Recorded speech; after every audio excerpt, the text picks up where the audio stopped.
तो उसको बहुत बुखार आ गया बूढ़े को। उसने बहुत सेवा की, जैसे मतलब माता अपने बच्चे की सेवा करती है, ऐसे सब सेवा की उस जवान ब्राह्मण ने। बड़ा द्रवित हुआ बूढ़ा ब्राह्मण, धनी ब्राह्मण था वो। तो गोपाल जी के दर्शन जब करने गया तो उसने कहा, बेटा तुमने बहुत सेवा की है, तुम्हें क्या दे सकता हूं? मेरे एक बेटी है, बहुत सुंदर है बेटी, और बहुत धन संपत्ति है, मैं तुम्हें दूंगा।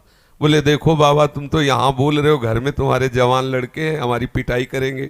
बोले हम गोपाल जी को साक्षी करके कहते हैं कि अपनी बेटी का ब्याह तुम्हारे से करवा दूंगा और संपत्ति भी दूंगा। बात हो गई। तीर्थ यात्रा करवा के जब घर पहुंचा तो बूढ़े की हिम्मत नहीं कि बात कर सके लड़कों के सामने, क्योंकि बेचारा गरीब ब्राह्मण का लड़का। महीना भर सोचता रहा कि कभी न कभी तो सूचना दे, वो तो सूचना ही नहीं। तो घर गया उनके और बोला, देखो बाबा, आपने कहा था कि तुम्हारा, तो लड़कों ने धक्का लगाया और 2-4 थप्पड़ लगाए कि तेरी सामर्थ्य क्या है कि तू मेरी बहन से ब्याह करने की बात सोच सके। बोले नहीं, बाबा ने कहा था। अब लड़कों की वो स्वरूप देख करके बाबा बदल गए।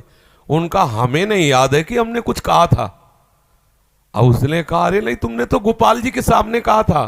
उनका हमें याद ही नहीं कि हमने तुमसे कुछ कहा है। पीट के भगा दिया। अब उस लड़के को इस बात का बुरा लगा कि तीर्थ यात्रा करके आया और कह रहा कि मुझे याद नहीं है। अब मैं अपनी तरफ से तो कहा नहीं था ब्याह करने की, और इसने हमारा अपमान भी करवाया, अब तो ब्याह करके ही रहेंगे। उसके जिद चढ़ गई।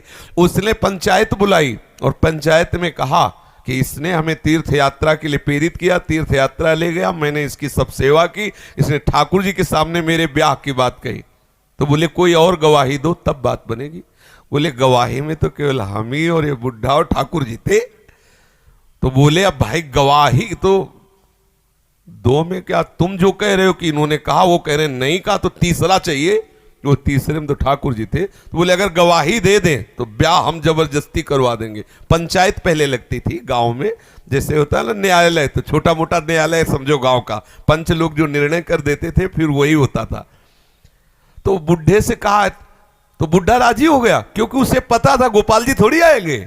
उसने कहा अगर गोपाल जी कह दें पंचों के बीच में आके कि हाँ हमारे सामने ब्याह की बात हुई थी, तो अब किसी की बात नहीं मानेंगे, हम ब्याह कर देंगे। लड़के भी राजी हो गए, क्योंकि सबको पता था कि कोई ठाकुर जी मूर्ति थोड़ी चल के आएगी। और उसने मूर्ति नहीं माना था, उसने साक्षात ठाकुर जी माना था।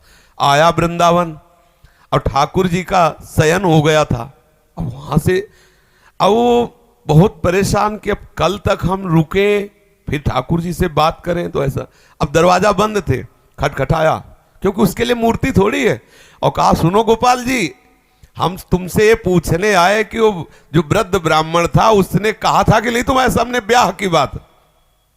2-4 बार आवाज लगाई तो वहां से तो कोई उत्तर नहीं आया। फिर बहुत जोर से बोला भड़बड़ा के, देखो हम तुम्हें चैन से सोने नहीं देंगे, हम पैदल चल के आए, भूखे हैं, और आप ब्याह की समस्या है और आपको इसका उत्तर दे। छोटी मोटी बात होती तो छोड़ देते, ब्याह की बात है। ठाकुर जी ने अंदर से कहा मूर्ति कहीं चलती है वहां चल के, जब बोले मूर्ति बोलती तो चलेगी क्यों नहीं। ठाकुर जी फंस गए। ठाकुर जी ने अंदर से कहा कि कहीं मूर्ति वहां जाके थोड़ी उड़ीसा में वहां जाके साक्षी थोड़ी देगी, मूर्ति चलती थोड़ी है। बोले महाराज जब मूर्ति बोलती है तो चलेगी क्यों नहीं। अब ठाकुर जी विवश हो गए। ठाकुर जी बाहर निकल के आए और सब सेवक लोग सुला के गए थे। समझो कितना भाव में दम है। उसने देखा बहुत सुंदर गोपाल जी साक्षात ठुमुक ठुमुक कर करके आए, नौ किशोर। बोले देखो हम चलने के लिए तुम्हारे भाव के कारण राजी तो है, लेकिन भोग राग की व्यवस्था, क्योंकि हम वृंदावन के ठाकुर, हमें तो चक माल चाहिए, हमको चना चवेना में तो रुकने वाले हैं नहीं, रबड़ी गुलाब जामुन ये सब चक्क चाहिए। तो बोले देखो कुछ रुपया तो है, अब शादी का चक्कर, इसलिए व्यवस्था तो तुम्हारी बनाएंगे ही हम। तो बोले कैसे चलोगे। बोले चलेंगे तो हम पैदल ही, आगे आगे तुम चलना, पीछे पीछे हम चलेंगे, थोड़ी थोड़ी देर में कुछ भोग लिए रहना, हमको भोग लगा देना। बोले अब हम चले और तुम आ रहे हो कि नहीं आ रहे हो ये मुझे कैसे पता चलेगा।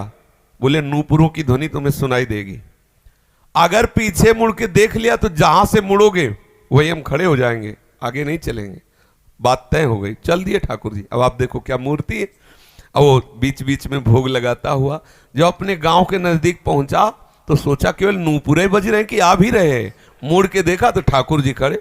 बोले चलो, बोले अब नहीं, अब सबको लिवा के यहीं लाओ क्योंकि हमारा तुम्हारा वादा था। तो बोले कोई बात। गांव में दौड़ता हुआ गया, सबसे हल्ला मचा, वृंदावन के ठाकुर पधारे साक्षी देने के लिए। अब तो भीड़ इकट्ठा हो, साक्षात ठाकुर। अब सब पंच आ गए, तो अब पंचों के सामने बुढ़े को कुछ बोलने की हिम्मत नहीं रही। ठाकुर जी ने सबके सामने उस भक्त की वचन रक्षा के लिए बोले और कहा हमारे सामने का ब्याह हुआ। अब आप सोचो, अगर ये कोई बात सतयुग की नहीं है,